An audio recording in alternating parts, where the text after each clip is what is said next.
जिंदगी कई बार ऐसे सवाल खड़े कर देती जिनका जवाब आसान नहीं होता। जब इंसान हर चीज खो देता है तब भी उसके पास जीने का कारण बचा होता है या नहीं। विक्टर फ्रेंकल की कहानी इसी सच के इर्द गिर्द घूमती है। वह एक मनोचिकित्सक थे और द्वितीय विश्व युद्ध के दौरान नाजी कैंप में कैदी बना दिए गए। वहाँ की जिंदगी इतनी कठोर थी कि रोज मौत सामने खड़ी दिखाई देती थी, लेकिन इन्हीं कठिन अनुभवों से उन्होंने सीखा कि इंसान किस तरह सबसे बुरे हालात में भी जीवन का अर्थ खोज सकता है। कंस्टेंसन कैंप की जिंदगी बहुत क्रूर थी। कैदियों को भूख, ठंड और मारपीट झेलनी पड़ती थी। हर दिन मौत का डर था। बहुत से लोग टूट जाते थे और उम्मीद खो बैठते थे, लेकिन फ्रेंकल ने महसूस किया कि जो लोग अपने जीवन में किसी बड़े मकसद या किसी प्रियजन से मिलने की आशा रखते थे वे सबसे कठिन हालात में भी जीते रहे, जबकि जिनके पास जीने का कोई कारण नहीं था वे जल्दी हार मान लेते थे। फ्रेंकल बताते हैं कि इंसान के पास एक अनोखी स्वतंत्रता है। हालात चाहे जैसे हो, हम यह चुन सकते हैं कि हम कैसी प्रतिक्रिया देंगे। उनसे सब कुछ छीन लिया गया था, लेकिन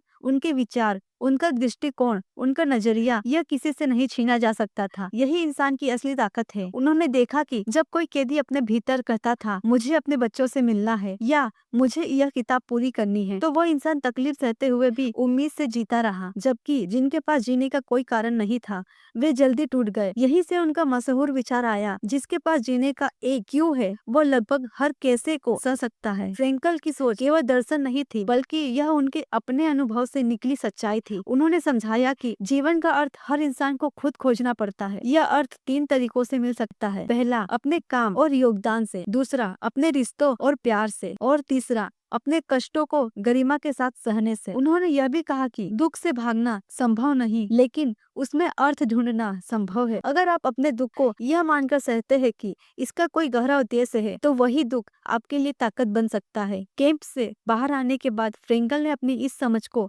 लोगोथेरेपी नाम दिया। इसका अर्थ है जीवन का असली इलाज है उसका अर्थ खोजना। उन्होंने कहा कि ज्यादातर लोग यह पूछते हैं जीवन का मतलब क्या है, लेकिन असली सवाल यह है कि जीवन मुझसे क्या चाहता है। हर परिस्थिति में जीवन हमसे एक जवाब मांगता है और हमारा कर्तव्य है सही जवाब देना। इस किताब की खूबसूरती यही है कि यह हमें सिखाती है, चाहे हालात कितने ही बुरे क्यों न हो, इंसान के पास हमेशा अपनी सोच और अपने जीने का कारण चुनने की शक्ति होती है। फ्रेंकल की कहानी केवल एक सर्वाइवर की दास्तान नहीं, बल्कि यह संदेश है कि मुश्किलें आएगी, दर्द होगा, लेकिन अगर हमारे पास जीने का कोई कारण है तो कोई ताकत हमें हरा नहीं सकती। यही जीवन का असली रहस्य है।